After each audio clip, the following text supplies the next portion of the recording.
Assalamualaikum warahmatullahi wabarakatuh. Selamat pagi, siang, sore, atau malam sesuai dengan waktu Anda pada saat menyaksikan tayangan ini.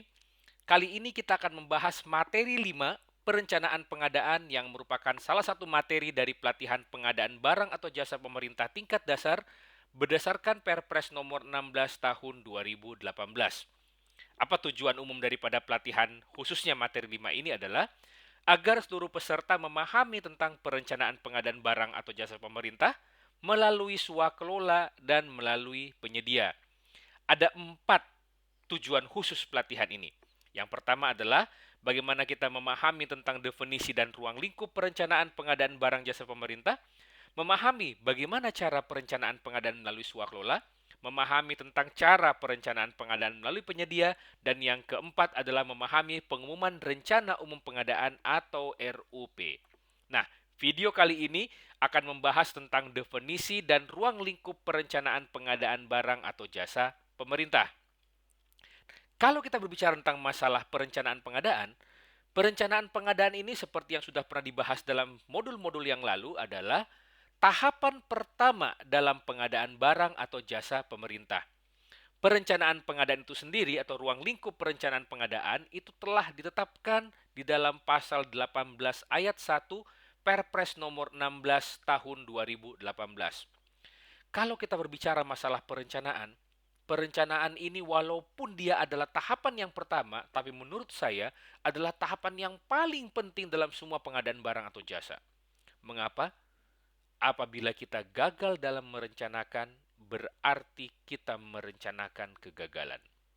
Sekali lagi, kita gagal dalam merencanakan, berarti merencanakan kegagalan. Perencanaan adalah salah satu bagian vital dalam proses pengadaan barang atau jasa. Contoh seperti yang kita lihat di layar. Ada 5 hal yang dimaksud dengan perencanaan pengadaan, yaitu identifikasi kebutuhan, penetapan barang atau jasa, cara, jadwal, dan anggaran. Mari kita lihat.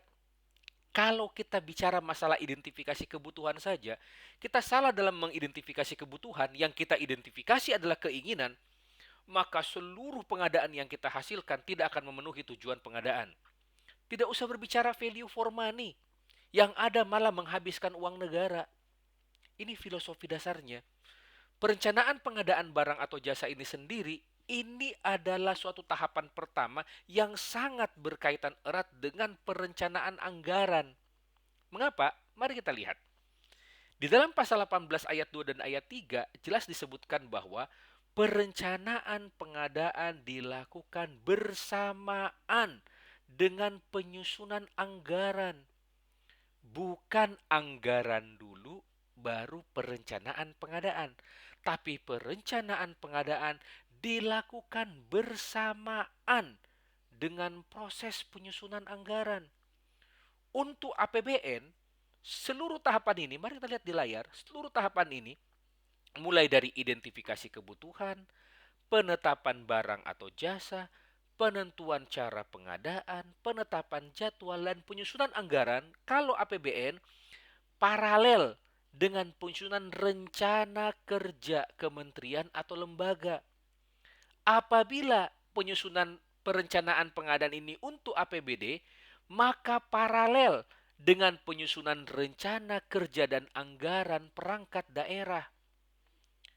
Jadi bayangkan, kita harus menyusun perencanaan bersamaan dengan anggaran, sehingga anggaran yang dihasilkan dalam proses penyusunan anggaran itu sudah berdasarkan kebutuhan. Jangan sampai nanti ada pikiran bahwa kenapa Anda beli komputer nilainya 100 juta? Jawabannya adalah karena ada uangnya 100 juta. Bukan seperti itu.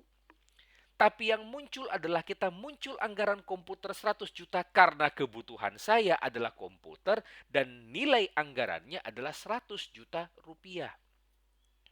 Input daripada perencanaan pengadaan memang harus ada pagu indikatif terlebih dahulu. Kalau misalnya di dalam APBD harus ada KUA PPAS, tapi ini kan sifatnya gelondongan. Rincian daripada anggaran itu sendiri haruslah menggambarkan apa yang mau diadakan. Bukan anggarannya dulu baru berpikir tentang bagaimana cara pengadaannya. Bukan seperti itu. Kita lihat lebih detail lagi. Nah, ini siklus APBN. Di siklus APBN ini mulai daripada bulan Januari Februari dimulai dengan penyusunan arah kebijakan dan prioritas pembangunan nasional. Mulailah disusun penetapan pagu indikatif di bulan Maret oleh Kementerian Keuangan. Kemudian penyusunan RKP pada bulan Mei, penetapan pagu anggaran, pidato presiden pada setiap tanggal 16 Agustus untuk rancangan undang-undang APBN, nota keuangan, penetapan rancangan undang-undang, penetapan perpres rincian APBN. Nah, di sini paralel dengan rincian APBN dan penetapan DIPA, maka proses perencanaan pengadaan mulai disusun sehingga pelaksanaan anggaran dimulai tepat pada tanggal 1 Januari tahun anggaran berikutnya. Untuk APBD, kita lihat nih, siklus APBD di perencanaan ini perencanaan keuangan ya. Mulai daripada RPJMD, RKPD, KUA PPAS, nota kesepakatan, pedoman penyusunan RKA. Nah, di sini yang baru menyusun identifikasi kebutuhan setelah adanya DPA, bukan.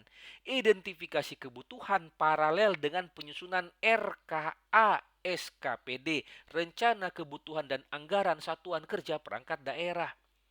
Nih, filosofi dasarnya di sini. Jadi kembali lagi, kalau kita berbicara tentang masalah perencanaan pengadaan, maka perencanaan pengadaan terdiri atas 5 hal, yaitu identifikasi kebutuhan, penetapan barang atau jasa, cara pengadaan, jadwal pengadaan, dan biaya atau anggaran pengadaan barang atau jasa pemerintah. Kalau berikutnya dibahas lagi, kapan perencanaan pengadaan disusun? Perencanaan pengadaan disusun bersamaan dengan penyusunan rencana kerja kementerian lembaga untuk APBN dan bersamaan dengan penyusunan RKA, organisasi perangkat daerah untuk APBD. Demikian materi kita kali ini. Terima kasih. Wabillahi taufik wal hidayah. Wassalamualaikum warahmatullahi wabarakatuh. Salam pengadaan.